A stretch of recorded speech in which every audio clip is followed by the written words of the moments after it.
Om Shanti. Good morning. तो आज हम एक काफ़ी खासा व्यक्ति मुरली पढ़ेंगे।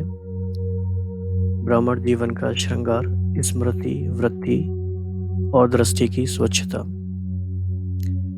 आज की मुरली इम्पॉर्टेंट इसीलिए है क्योंकि कहा जाता है जैसे कि प्योरिटी ही ब्राह्मण जीवन का फाउंडेशन है, या कहें ये मेन सब्जेक्ट है, या फिर इसको हम ऐसे भी समझ सकते हैं कि आपने देखा होगा दुनिया में कुछ एग्जामिनेशंस ऐसे होते हैं जिसमें कोई एक पेपर ऐसा होता है, एक सब्जेक्ट ऐसा होता है कि अगर आपने उस पेपर को पास नहीं किया तो आपके और सब्जेक्ट्स की कॉपियाँ चेक ही नहीं होती, यानी उसको कि क्वालिफाई करना कंपलसरी होता है। इसी तरह से राजयोगा में या ब्राह्मण जीवन में पवित्रता का पेपर एक ऐसा सब्जेक्ट है कि अगर ये पेपर पास नहीं होता तो फिर बाकी के सब्जेक्ट्स हमारे चेक ही नहीं होते, या फिर हम कितनी भी मेहनत कर लें उसका कोई फ़ायदा उतना होता नहीं। तो उस तरह से इसको हमें समझना है कि ये बहुत इम्पोर्टेंट बात है, फाउंडेशन है, कंपलसरी है। तो प्योरिटी के ऊपर बाबा ने 1969 से लेके 2017 तक काफ़ी सारी इम्पोर्टेंट मुरलियाँ चलाई हैं। तो उसमें से एक मुरली आज की भी है, तो उसको ध्यान से हम स्टडी करेंगे। बाबा ने काफ़ी सिस्टमेटिकली इस टॉपिक को डेवलप किया है। सबसे पहले बाबा ने कहा कि बाप दादा आप बच्चों के कर्म की रेखा को देख रहे हैं, या कहें कि कर्म कहानी को देख रहे हैं, या कहें कि कर्मों के खाते को देख रहे हैं। अब इंटरेस्टिंग बात यह है कि जो ये कर्मों की रेखा है इसके द्वारा आप अपनी तकदीर की लकीर भी बना सकते हो, क्योंकि आप खुद भाग्य विधाता के बच्चे हो। तो इसमें दो इम्पॉर्टेंट फैक्टर काम करते हैं, इस बात को ध्यान से समझना है। पहली बात तो ये है कि आपको इसमें संपूर्ण स्वतंत्रता दी हुई है कि आप अपनी तकदीर की लकीर कितनी भी लंबी बना सकते हैं। संपूर्ण अधिकार है, कोई भेदभाव नहीं है, कोई डिस्क्रिमिनेशन नहीं है। और सेकंड फैक्टर है कि इस समय वरदानी समय का भी सहयोग सभी को है, इसमें भी कोई भेदभाव नहीं है। तो तीनों बातें जब हैं आपके फेवर में, फिर लेने वाले नंबरवार क्यों बन जाते हैं। तो इतनी बात में बाबा ने इसका एक कॉन्टेक्स्ट सेट किया है, या कहें कि भूमिका तैयार की है मुख्य बात को समझाने के लिए। तो फिर से समझ लेते हैं। कर्मों की रेखा या कर्म कहानी या कर्मों का खाता जमा करने का कलम हमारे हाथ में है, और उसके लिए हमें संपूर्ण स्वतंत्रता भी दी हुई है, कोई रोक टोक नहीं है। जितना हम चाहें उतना बना सकते हैं, और समय का भी सहयोग है। जब सारे ही फैक्टर्स हमारे फेवर में हैं तो फिर लेने वाले नंबरवार क्यों बने, राइट। इसके हैं दो कारण। बाबा ने कहा कि पहला तो ये है कि बुद्धि क्लियर नहीं है, और दूसरा है कि केयरफुल नहीं है। तो इंग्लिश के हिसाब से देखा जाए तो दोनों सी वाले टर्म हो गए। क्लियर नहीं है, C for clear, C for careful. Hindi में देखा जाए तो स्वच्छ नहीं है और सावधानी नहीं है। तो स्वच्छता किस बात में नहीं है और सावधानी किस बात में नहीं है, या क्लियर किस बात में नहीं है और केयरफुल किस बात में नहीं है। तो यहाँ से टॉपिक की शुरुआत होती है। तो बात बाबा ने यही कहा कि बुद्धि की स्वच्छता नहीं है। स्वच्छता अर्थात पवित्रता, और पवित्रता भी कैसी, स्मृति की, वृत्ति की और दृष्टि की। फाउंडेशन क्या हुआ, स्मृति। जैसी स्मृति हुई वैसी ही वृत्ति बन गई, जैसी वृत्ति बनी वैसी ही दृष्टि बन गई। तो बाबा ने कहा ये चाहे नवीनता का हो, चाहे अलौकिकता का हो, चाहे जीवन का श्रृंगार का हो, यही है प्योरिटी। और इसी आधार पर डिसाइड होता है पूज्य आत्मा की क्वालिफिकेशन। तो पूज्य आत्मा की 3 क्वालिफिकेशंस मेन क्या हैं वो भी आज हम स्टडी करेंगे। तो आप देखो कि कहाँ से कहाँ कहानी जुड़ी हुई है। पूरी ही लाइफ इंटीग्रेटेड है, यानी है सब कुछ हमारे ही हाथ में।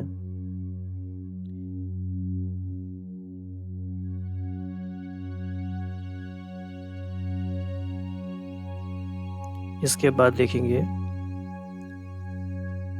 बाबा ने कहा कि आप चैलेंज करते ही हो काम जीत होने का दुनिया भर में।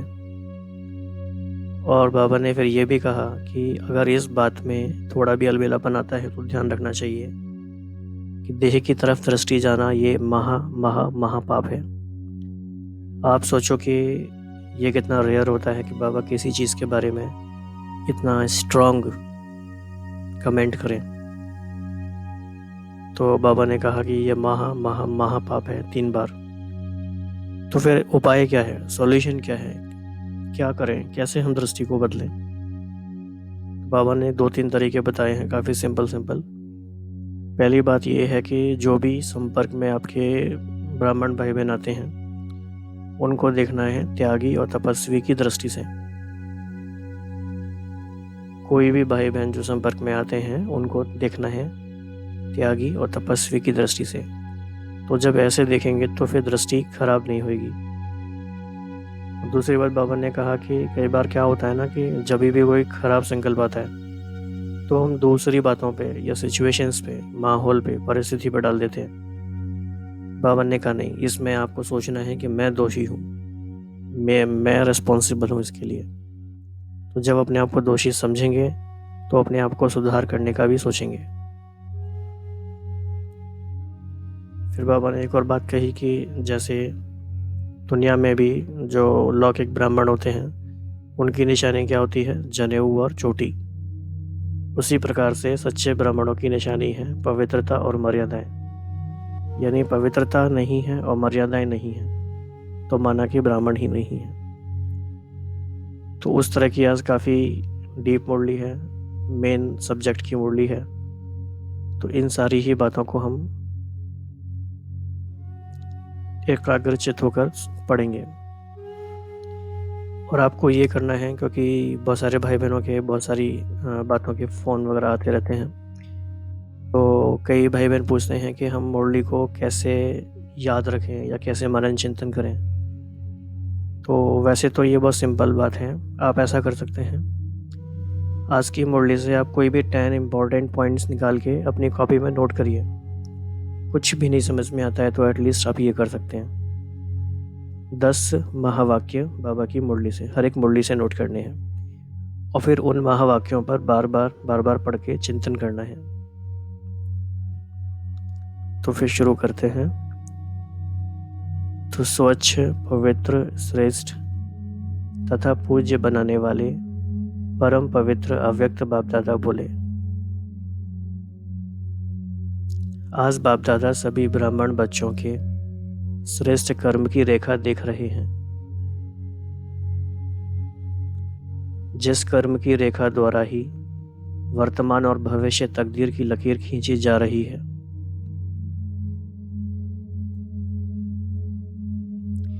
सभी ब्राह्मणों की कर्म रेखा व कर्म कहानी व कर्मों का खाता देख रहे थे। वैसे भाग्य विधाता बाप के कर्मों के गुह गति के ज्ञाता बाप के डायरेक्ट वर्षे के अधिकारी बच्चे हैं। किसके बच्चे हैं हम? भाग्य विधाता है हमारा बाप और कर्मों की गुह गति के ज्ञाता भी हैं। और साथ साथ स्वयं विधाता बाप दादा ने सभी बच्चों को गोल्डन चांस दिया है कि विधाता के बच्चे हो, इसीलिए जो जितना भाग्य बनाना चाहे, जितना सर्व प्राप्ति स्वरूप बनना चाहे, हर एक को संपूर्ण अधिकार है।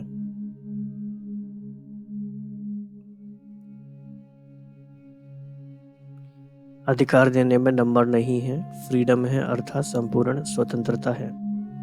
और साथ साथ ड्रामा अनुसार वरदानी समय का भी सहयोग है, वह भी सभी को समान है।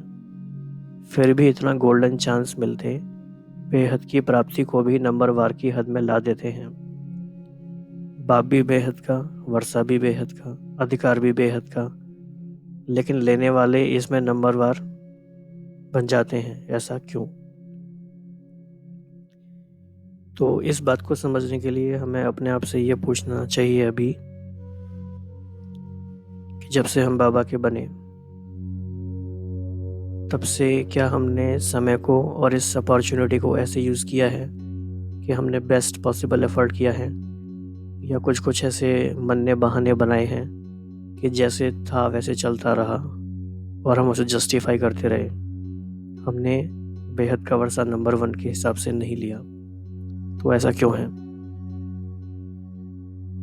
तो इसके संक्षेप में 2 कारण हैं। एक है कि बुद्धि में स्वच्छता नहीं है, क्लियर नहीं है। दूसरा, हर कदम में सावधान नहीं है, अर्थात केयरफुल नहीं है।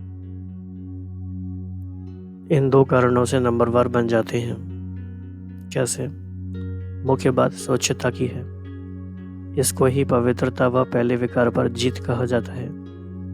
जब ब्राह्मण जीवन अपनाई तो ब्राह्मण जीवन का मुख्य आधार कहो, नवीनता कहो, अलौकिकता कहो, जीवन का श्रृंगार कहो, वह है ही श्रृंगार पवित्रता। ब्राह्मण जीवन की चैलेंज ही है काम जीत। यही असंभव से संभव कर दिखाने की श्रेष्ठ ज्ञान और श्रेष्ठ ज्ञानदाता की निशानी है।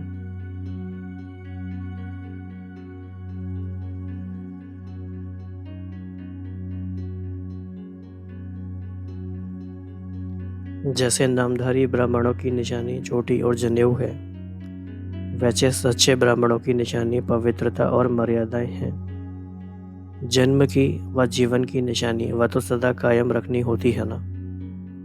तो पवित्रता की पहली आधारभूत पॉइंट है स्मृति की पवित्रता। तो फर्स्ट पॉइंट है स्मृति की पवित्रता। मैं सिर्फ आत्मा नहीं, लेकिन मैं शुद्ध पवित्र आत्मा हूँ। ये बहुत ही फंडामेंटल स्वमान है, लेकिन बड़ा ही अच्छा स्वमान है। तो आत्मा शब्द तो सभी कहते हैं, लेकिन ब्राह्मण आत्मा सदा यही कहेगी कि मैं शुद्ध पवित्र आत्मा हूँ, श्रेष्ठ आत्मा हूँ, पूज्य आत्मा हूँ और विशेष आत्मा हूँ। ये 4 बातें हैं। तो इन 4 बातों पे अभी हम 4 मिनट साइलेंस में पावरफुल स्मृति में अभ्यास करने के लिए बैठते हैं।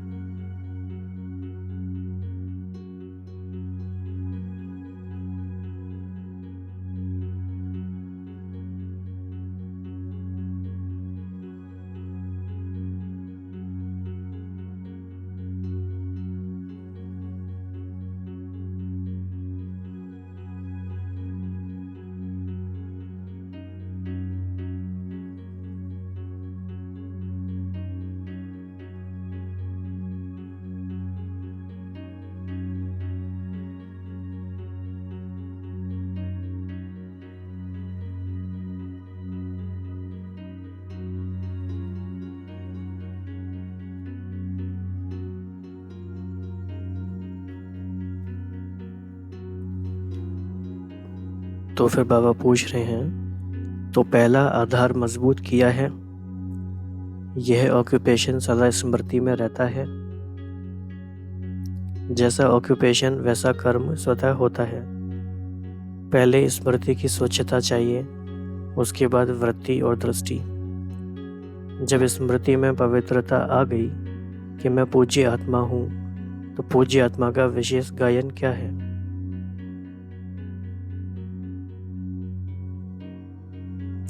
संपूर्ण निर्विकारी, सर्वगुण संपन्न, 16 कला संपूर्ण, यही पूज्य आत्मा की क्वालिफिकेशन है।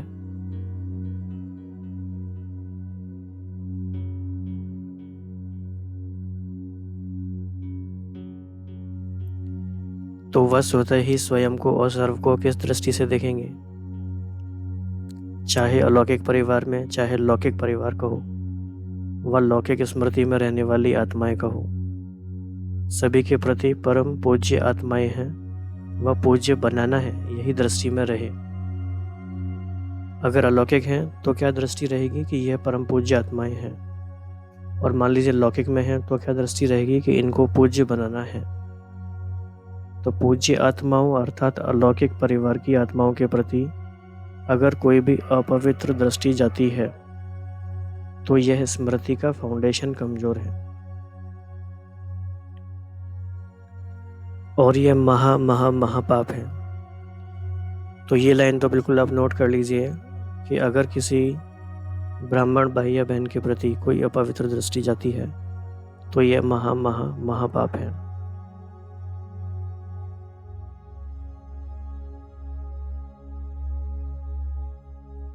किसी भी पूज्य आत्मा के प्रति अपवित्रता अर्थात दैहिक दृष्टि जाती है। क्या मतलब है दैहिक दृष्टि का? कि यह सेवाधारी बहुत अच्छे हैं, यह शिक्षक बहुत अच्छी है, लेकिन अच्छाई क्या है? अच्छाई है ऊंची स्मृति और ऊंची दृष्टि की। अगर वह ऊंचाई नहीं तो अच्छाई कौन सी है? यह भी सुंदरी मृग माया का रूप है। यह सर्विस नहीं है, सहयोग नहीं है, लेकिन स्वयं को और सर्व को वियोगी बनाने का आधार है। तो कह लगेगा ये सहयोग है, पर इस सहयोगी की बात नहीं है। तो यह बात बार बार अटेंशन रखो। बाप द्वारा निमित्त बने हुए शिक्षक व सेवा के सहयोगी बनी हुई आत्माएं, चाहे बहन हो या भाई हो, लेकिन सेवाधारी आत्माओं की सेवा के मुख्य लक्षण त्याग और तपस्या है। इसी लक्षण के आधार पर सदा त्यागी और तपस्वी की दृष्टि से देखो, ना कि दैहिक दृष्टि से।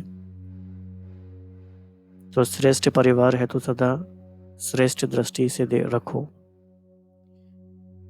तो बाबा ने पहले हमें बताया कि प्रॉब्लम स्टेटमेंट क्या है, फिर बाबा बता रहे हैं कि सॉल्यूशन क्या क्या है, तरीके क्या क्या हैं। तो एक तरीका ये हो गया कि हर एक को पहला तरीका था कि हमें देखना है कि सभी परम पूज्य आत्माएं हैं। दूसरा हमें देखना है कि वो त्यागी और तपस्वी आत्माएं हैं।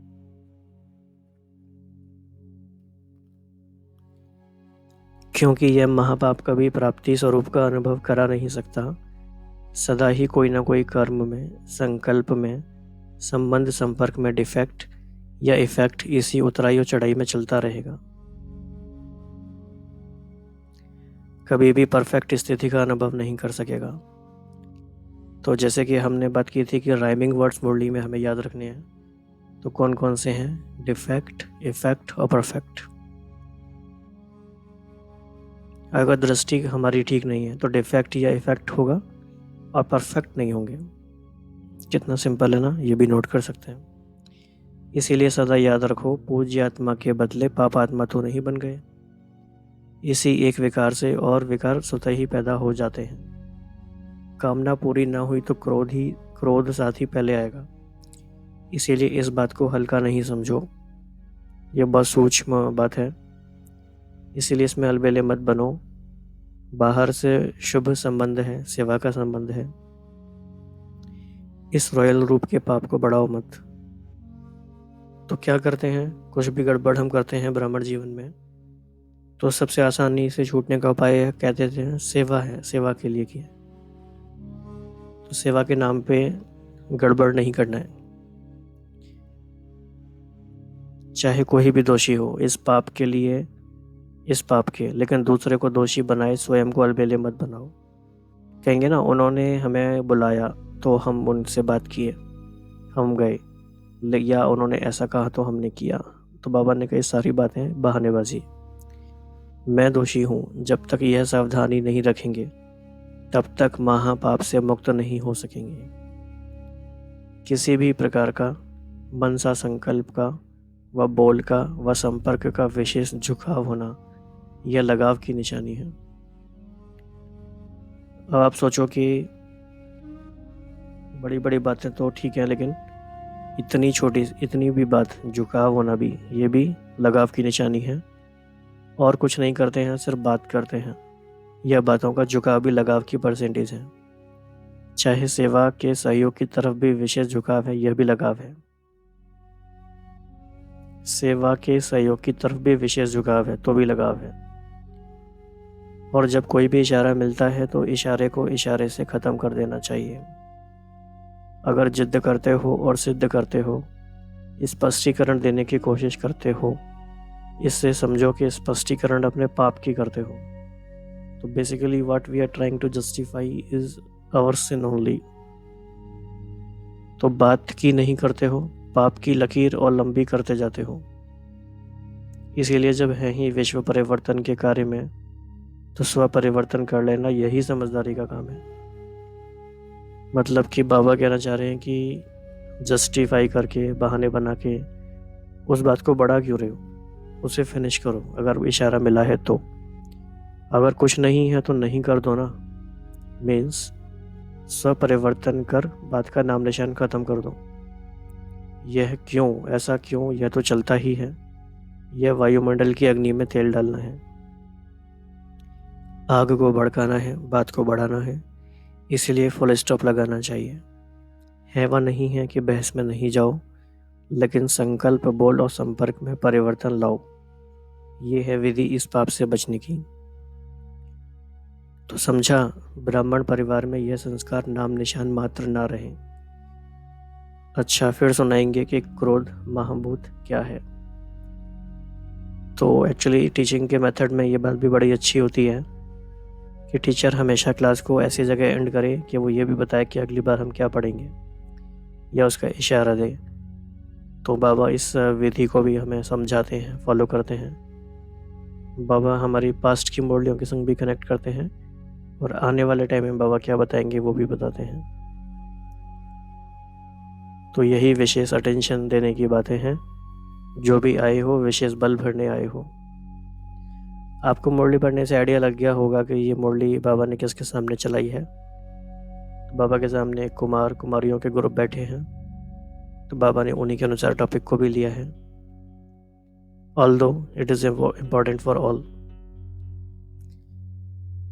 तो किस लिए आए हैं? किसी भी कमज़ोर संस्कार को सदा के लिए समाप्त करने आए हो। तो कमज़ोर संस्कार समाप्ति समारोह करके जाना, ये समारोह मनाएंगे ना। है भी विशेष पुरानों का ग्रुप। आप लोग जब समारोह मनाएंगे तब नए भी उमंग उत्साह में आएंगे। ऐसे नहीं कि हर वर्ष यह समारोह मनाना पड़े। एक बार का यह समारोह और फिर संपन्न समारोह, सदा काल के लिए समाप्ति का समारोह मनाएंगे ना। तो इसमें माताएं भी आ जाती, अधर कुमार भी आ जाते। ऐसे नहीं सिर्फ पांडव मनाएंगे, कुमारियाँ भी बनाएंगी, टीचर भी बनाएंगी, अधर कुमारियाँ भी बनाएंगी। सब मिलकर यह समारोह मनावें, ठीक है ना। तो कुमारियाँ शक्तियाँ हैं ना, तो शक्ति रूप का समारोह मनाएंगे।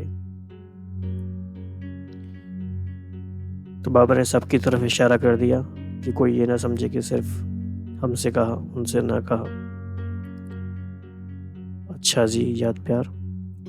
तो सदा स्वयं प्रति शुभ चिंतक, सदा विश्व स्वपरिवर्तन के कार्य में पहले मैं, इस पाठ में नंबर 1 आने वाले, सदा संकल्प बोल और संपर्क में सर्वप्रति बेहद के स्मृति स्वरूप, सदा स्वच्छता और सावधानी में रहने वाले ऐसे पवित्र पूज्य आत्माओं को बाप दादा का याद प्यार और नमस्ते। हम सभी बच्चों का भी बाप दादा को बहुत बहुत धन्यवाद और नमस्ते।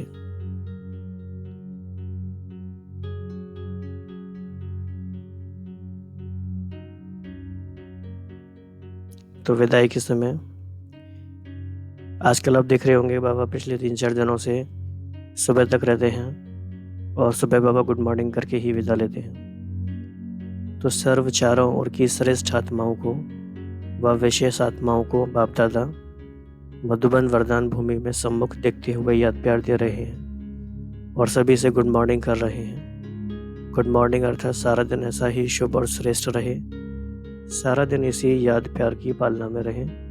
यह याद प्यार ही श्रेष्ठ पालना है। कितनी अच्छी बात है। यह याद प्यार ही श्रेष्ठ पालना है। इसी पालना में सदा रहो, और यही ईश्वरीय याद और प्यार सभी आत्माओं को देते हुए उन्हों की भी श्रेष्ठ पालना करो।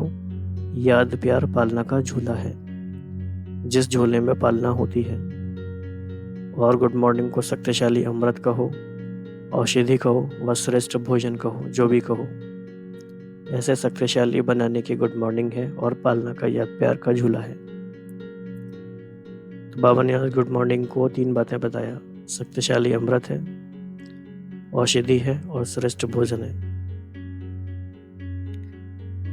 तो इसी झूले में सदा रहें और इसी शक्ति में सदा रहें। ऐसे सदा इसी स्वरूप में रहने की सर्व बच्चों को गुड मॉर्निंग। तो आज की मुरली से बाबा ने हमें 4 मुख्य स्वमान दिए हैं अभ्यास के लिए। तो नीचे कमेंट्स में भी आप ये लिख सकते हैं, जो भी आपको चारों पसंद हो तो चारों, इन चारों में से भी कोई एक पसंद हो तो वो। ये बहुत आसान है और ये लेकिन बहुत इफेक्टिव है। मैं शुद्ध पवित्र आत्मा हूँ, श्रेष्ठ आत्मा हूँ, पूज्य आत्मा हूँ। आप पूज्य आत्मा हूँ इसकी जगह लगा सकते हैं परम पूज्य आत्मा हूँ, और विशेष आत्मा हूँ। विशेष आत्मा हूँ इसकी जगह आप कर सकते हैं अति विशेष आत्मा हूँ। जैसे भी आप चाहें।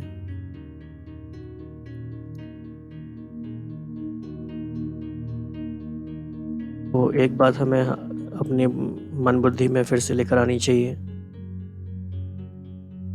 कि संगम युग में आज तक भी हमारा ये भाग्य है कि हम मुरली सुन पा रहे हैं, पढ़ पा रहे हैं बैठ के, क्योंकि समय जैसे जैसे बदलता है, बाबा ने कहा है कि सारे आधार टूटने हैं, छूटने हैं। बाबा ने 69 में ही ये बात कही थी कि एक एक करके बाप सारे सहारे निकाल लेगा। यहाँ तक कि बाबा ने कहा कि ब्रह्मा बाप भी एक सहारा था जो शिव बाबा ने निकाल दिया। तो धीरे धीरे बाबा हमारे सारे सहारे हटाते जाएंगे, क्योंकि बाबा चाहते हैं कि हम अपने आप से खड़े हो सकें।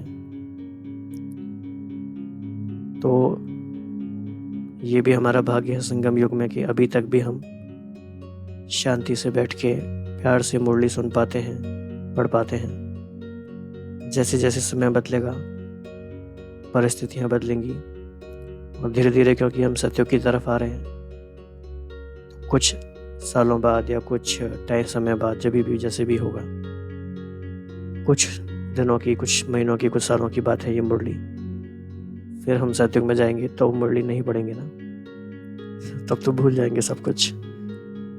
तो जब तक हम संगम युग में हैं, हम इस परम सुख को महसूस करें। भगवान के महावाक्य सुनने का हमें मौका मिला, उस पर हम ध्यान दें, क्योंकि फिर ऐसा समय नहीं आएगा और एक एक करके दिन कम होते जा रहे हैं। तो इससे हमें इस समय की वैल्यू भी पता चलनी चाहिए। संगम का एक एक दिन बहुत वैल्यूएबल है। तो हम डीपली इस स्टडी को करने में अपना टाइम लगाएं और बाबा के साथ साथी और साक्षी बन के भी रहें। तो इसी ग्रेटिट्यूड की भावना से अभी हम बाबा को शुक्रिया करेंगे 1-2 मिनट बैठ के, और आज की मुरली के मेन बातों को मन ही मन दोहराएंगे और पूरे दिन की प्लानिंग करेंगे कि आज हमें पूरे दिन को कैसे इफेक्टिवली श्रीमत के अनुसार बिताना है। ओम शांति।